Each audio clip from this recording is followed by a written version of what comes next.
שיש בהם יראת שמיים ויראת חטא חיים. Jewish doctors were already not available. They were all gone already, had left. So there was a non-Jewish doctor who came. Finally, they were able to obtain a doctor. And he came in, and first thing he said was Heil Hitler, you know, with the Hitler salute. And so they were silent for a few moments. My name is Tova Clark. When the war broke out, I was just born, 1939.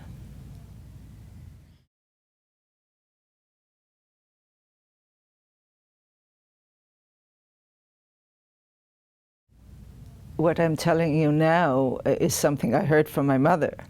She kept repeating her experience over and over again, and now I'm very grateful for that. Although as a child I was a bit impatient with her stories, but I'm so grateful that she told me all these stories, because you have to take into consideration I was only a year old when I left Germany. So I'm considered a child survivor.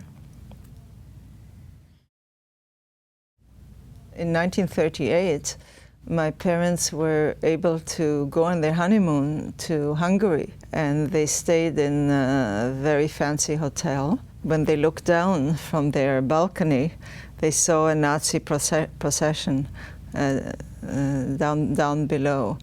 So although life was starting already to be difficult for Jewish people, but they were still able to travel from Opeln, which was not too far from Breslau, to Hungary.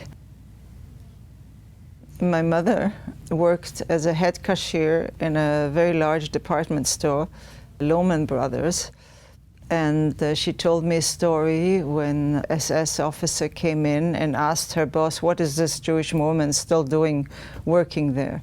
And the next day she had to leave. You know, they didn't have a choice.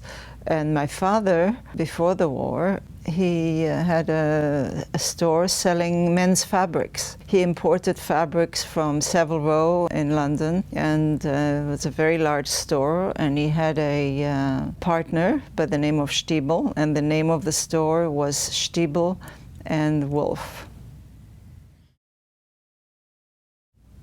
It was all very gradual. You know, every day there was a new edict. Every day there was something. One day my mother couldn't take me to the park anymore. Jewish babies were not allowed to go to the parks. Another day, Jewish students were not allowed to go to university anymore. And I have a cousin, he's no longer alive, who was studying law, and he had to leave university. So every day there was some new edict. Maybe that was the reason why so many people didn't see the writing on the wall and didn't leave earlier, because it was so gradual. From what my mother told me, most of their friends were Jewish, but they definitely interacted with non-Jews. And she told me a story that in their building, of course, there were Jewish people and non-Jewish people, and she was quite friendly with a non-Jewish woman. And one day she just chatted with her on the stairs, and her son, in full Nazi uniform, came over and yelled at his mother, telling her, what are you doing still talking to this Jewish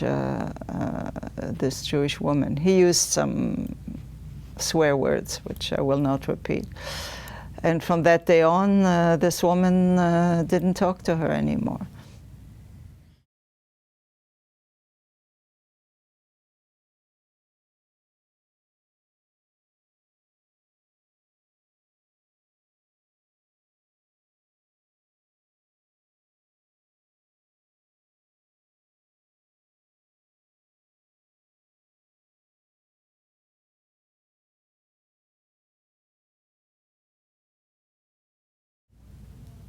My father had a store, and it was called Stiebel and Wolf. The name of his partner was Herr Stiebel.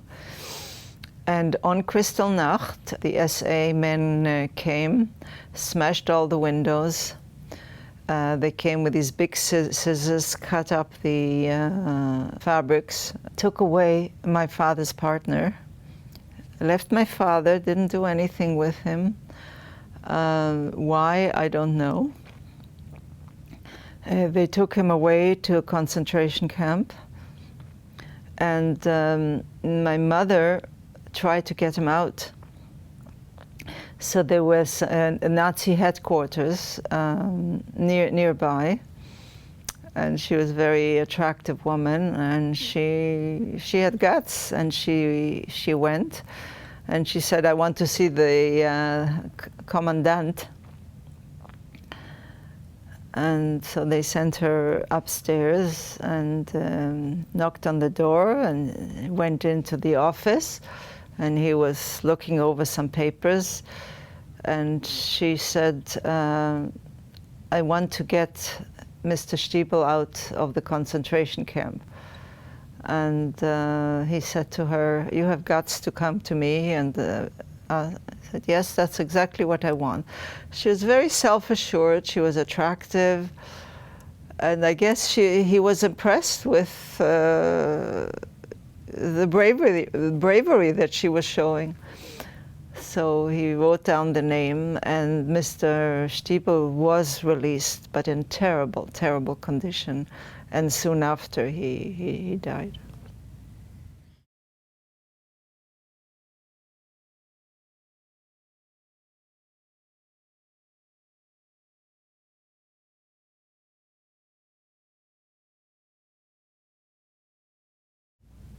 My father was there with his partner. Now, why they didn't take him away, I have no idea. These were local people who worked for the SS, for the Nazis, and my father was very well known in the town.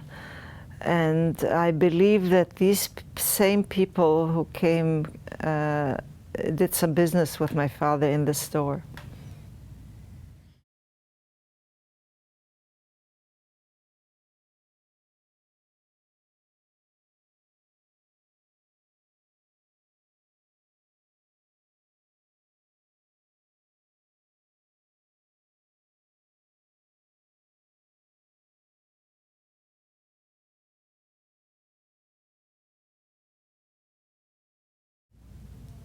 I was born. That's when life started to get quite difficult for them. And they wanted a way out. And they wrote, my mother could type and she could speak English. She could type in English. And a lot of her friends and relatives came over and asked her, "Please write a letter for us. We want to apply to the United States, to Canada." So she did that, some South American countries. But a lot of the gates were closed. So finally, they got a permit, 2 permits, from their friends who were already in Shanghai, in China. And they were sent by the Japanese occupation authorities for Jewish people to use. So my mother looked at my father looked at my mother. What are we going to do in China? For her, it was like going to the moon, you know. But finally, they said, yes, we cannot stay here any longer. They packed everything. Everything was ready, and it was a day before they were ready to go. And in those days, baby bottles were made out of glass. And I was in my crib, and I reached out for I had the baby bottle in my hand, and I reached out, I don't know why, and I fell down with the baby bottle, and it smashed into smithereens, and I still have a scar here. So there was a lot of blood, and they had to call a doctor. Jewish doctors were already not available. They were all gone already, had left. So there was a non-Jewish doctor who came. Finally, they were able to obtain a doctor. And he came in, and first thing he said was Heil Hitler, with the Hitler salute. And so they were silent for a few moments. And then he examined me, and fortunately it was nothing too serious. It was just a lot of blood that scared everybody. And so he put a bandage around me, and everything was fine. He looked around, he saw all the trunks and the suitcases, and he said, "Well, I guess you're leaving." And my parents said, "Yes, we're leaving tomorrow," and they were scared that he might, give them away. And then he was again silent for a moment, and then he said, "You're very lucky. You're leaving, and I have to stay here."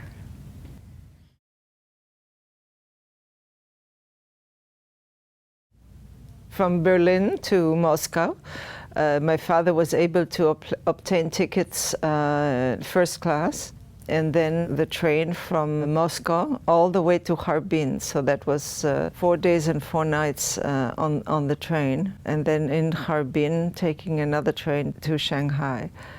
But it was very difficult to travel with a year-old baby.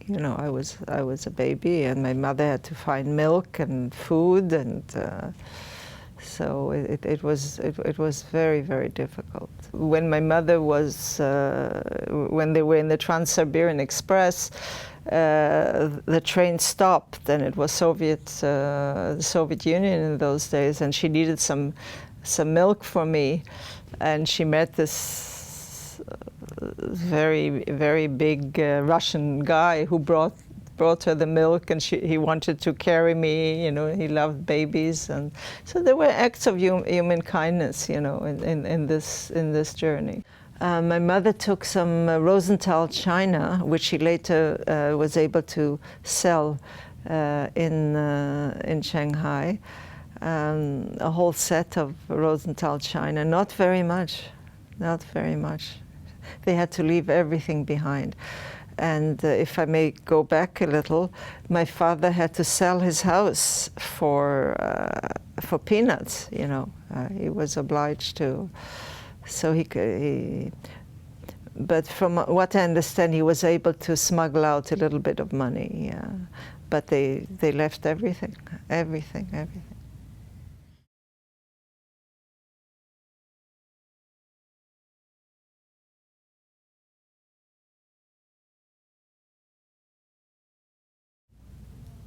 There were already some refugees in Shanghai, and you have to realize that we had to live in a ghetto called Hongqiu.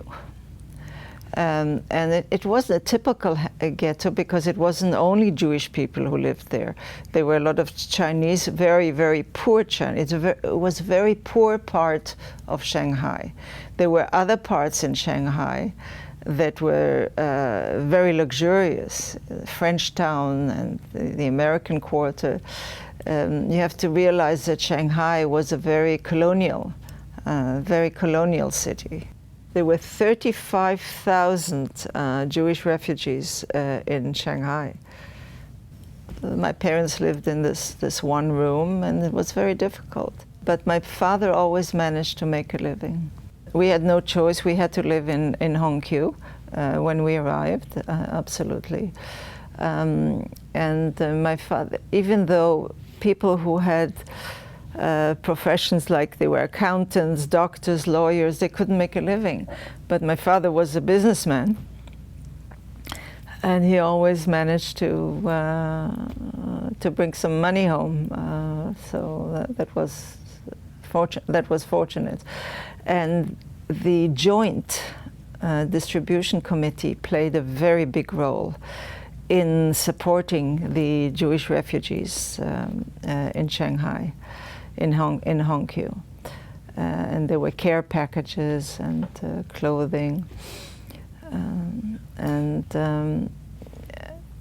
Believe it or not, it was not such a bad life. I mean, it was a life that I knew, and everybody else was in the same situation. So I never really felt deprived, and maybe because the love of my parents, contributed to that. When my father made a living, what he did was he bought kimonos and obis, these from Japanese customers, and he made them. He had a tailor who turned them into evening gowns. So he had to go to other parts of Shanghai for his business. So every time he left Hongqiu, he needed permission from the Japanese authorities.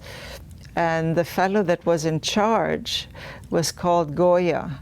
And he probably was suffering from bipolar ailment, because he could be wonderful one day and the next day he used to hit people. And you were asking whether there was anti-Semitism, and part of the Chinese, not at all. I even played with the Chinese children on the street, and there was a little game where you tied rubber bands together, and it was like a skipping rope game that we played. And the only Chinese I know is that song that I learned from these Chinese children. It goes like this: Isen doga yasen ningo eya hokuda arubaru nipponkai. The only Chinese I know. There was an incident. There were Japanese military installations very close to where we were living. And the Americans sought them out. And so they came with their bombers and bombed those installations, and it was very close to where we lived. And there was a bomb that fell on the house that we were living in. And the whole house was destroyed, except I happened to be on the first floor with my father. My father threw himself on top of me, and we were saved. There were few refugees that actually got killed. So we couldn't live in that house anymore, and we were evacuated to my school. It was called the Kadoorie School, or Shanghai Jewish Youth Association School, and it was financed by the Kadoorie brothers, who did a lot for the local Jewish community. When we were evacuated to my school after that bombing incident, we were at the school for 3 months, and then moved to somewhere else in Shanghai. And a delegation of American officers came to the school, and there was a big ceremony, and they brought candy and chewing gum for the kids. And there was a speech: please forgive us, we did not mean to hurt you. We were aiming to bomb the Japanese who were living near you, and we know that we hit you by mistake, so please forgive us. The order came because the Japanese, of course, were allies of the Germans. So the order came to build, ovens, just like in Germany and in Poland and other countries. And the Japanese said, no, our religion forbids that. We will not do that. So in a way, paradoxical, it's a paradox, but we were saved by the Japanese.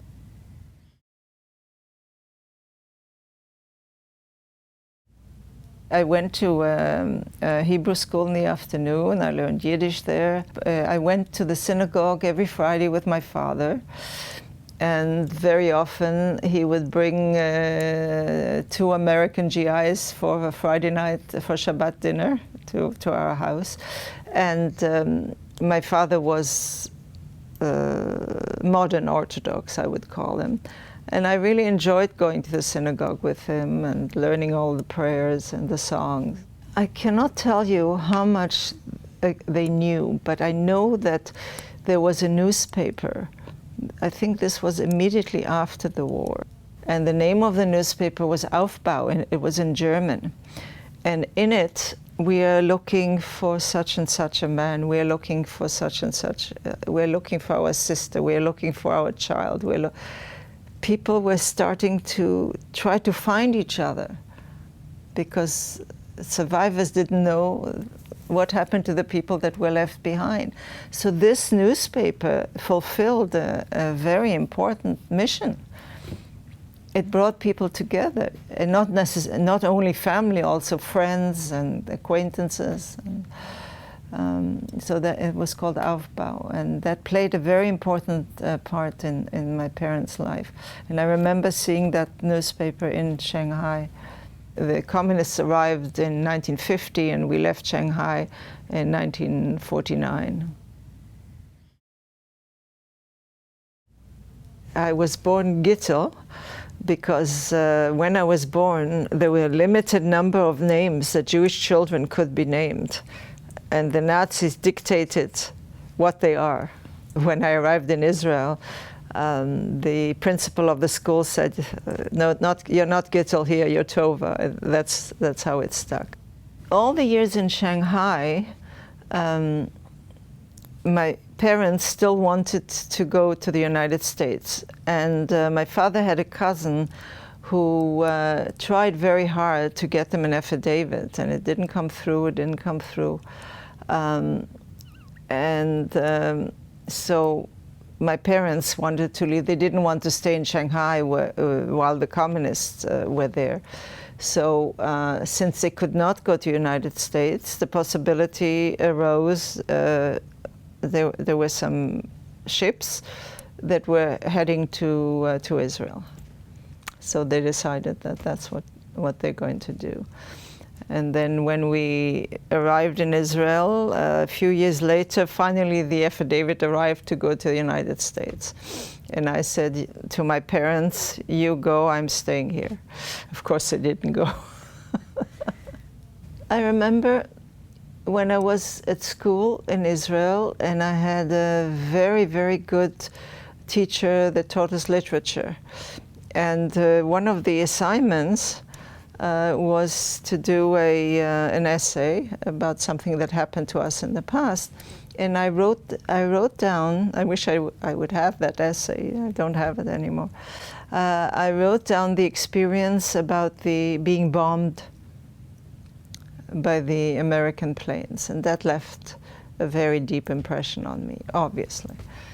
I never had to ask, because what my mother went through was so traumatic for her, especially leaving Germany and going 3 days and 3 nights on the Trans-Siberian Express, that she kept telling the story, over and over and over again, so it just penetrated into my psyche. It became part of me.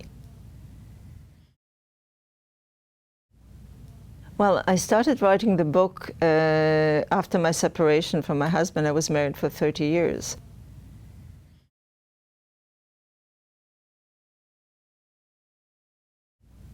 I tried to show that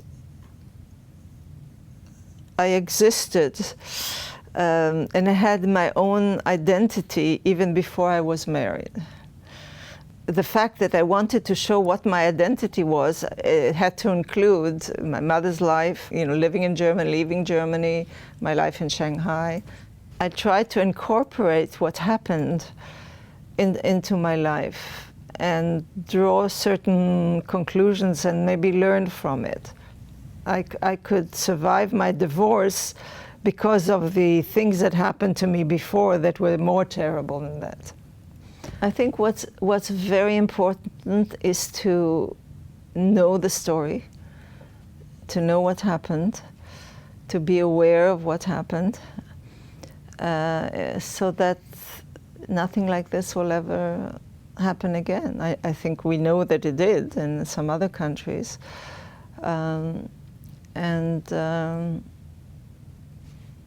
I think that's the main focus of my awareness, yeah. Israel.